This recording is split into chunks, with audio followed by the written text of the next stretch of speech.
4 weeks ago, on a balmy night, under a full moon in July, 14 of us converged on a rooftop in downtown Manhattan. 14 people from all different backgrounds and all walks of life, who all share time together at Brown University and who all share time with Brian. A unique amalgamation of unlikely friends. Several of us are here today in this room. We are all part of the same fraternity, one that has been around for more than 100 years. Each year, the fraternity invites in a new class of young guys that are eager to get to know others much different than they, and to become better versions of themselves. In 2015, Brian was one of them. A young, bright man who had a penchant for making friends out of strangers. I remember meeting him. He was kind, if not a bit shy, and I noticed a bit of a stutter. Maybe he was excited, or maybe he was just a bit nervous. But nervousness, I would soon learn, was not a trait of Brian. For Brian was amongst the most courageous people I would ever have the privilege of meeting.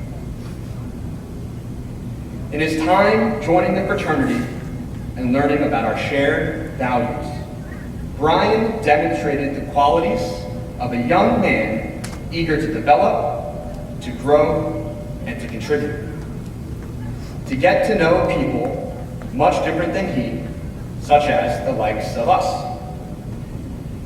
He was there for his classmates from the very beginning and was steadfast in his moral support for them throughout. For Brian, it never seemed to matter how long or hard a mission was, but rather that it get completed in a manner he was proud of. Brian never missed a meeting. Brian never missed a run. Brian, as we know, never missed an opportunity to exercise. He took every challenge thrown at him and navigated it with grace and dedication. Every challenge was an opportunity to exercise his morals. He would take the bricks thrown at him and use them to build. In our fraternity, we have a set of awards we give out to specific members of the new class of young men who join.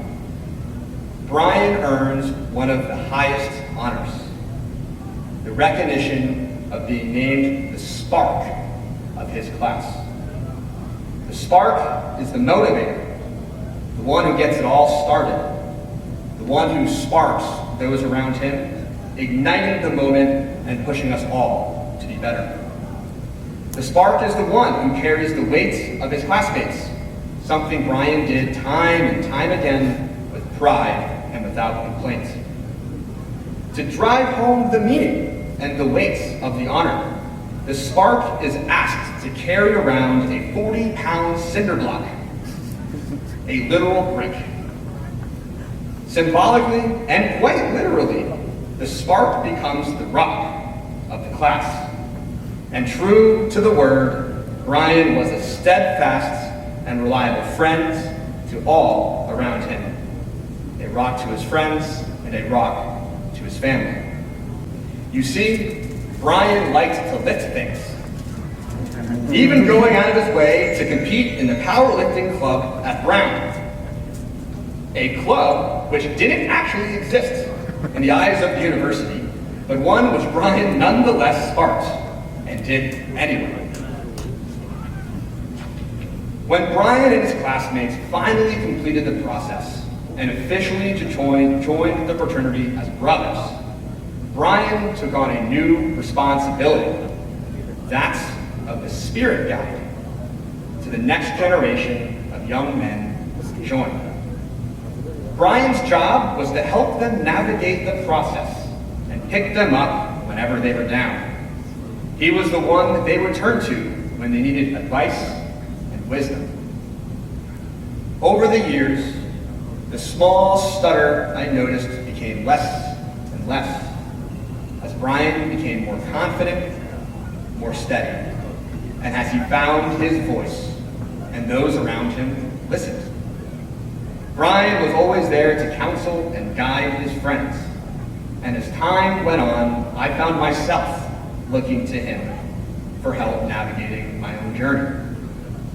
In my final year at Brown, Brian lived as my housemate, occupying the room right above mine on Congdon Street in Providence, Rhode Island. Many nights he would come on down and we would spend hours just talking about life, our beliefs, our struggles. Brian told me that he could see spirits, and that each of us had a few that protected us. He was able to reassure me of their presence whenever I felt alone, lost, not myself. He had a way of summoning what he referred to as my protective guardians back to me when one was missing, thus making me feel whole again. On more than one occasion, when I was feeling down, and Brian across the world in some far-off country, in the moments I felt alone, he had a way of calling me or texting me right in the moment I needed it most. He always had a way of knowing. He had become my rock, the one I could count on and lean on. He was one of the earliest supporters of the startup I founded that year in Congdon Street, becoming the 8th person to sign up, offering a drone video service to fellow college students in his early days of exploring the arts. It was amazing watching how fast he learned and developed his skills as a videographer and editor. I always loved watching the videos he put together from his many adventures, and seeing how his eyes would light up when exploring a new video technique. Brian was a man full of passion. He gave us great feedback on what we were building, but even more importantly, he gave us the encouragement to keep going when at first things did not take off. My life since then has been dedicated to making it work. Brian and I spoke how it felt like being on a run, having no idea how much more distance was left to cover, but continuing nonetheless without regard to how hard the journey ahead would be. 4 weeks ago, when gathered on that rooftop in New York City with our friends, finally pausing for a moment to reflect and share about our time with Brian,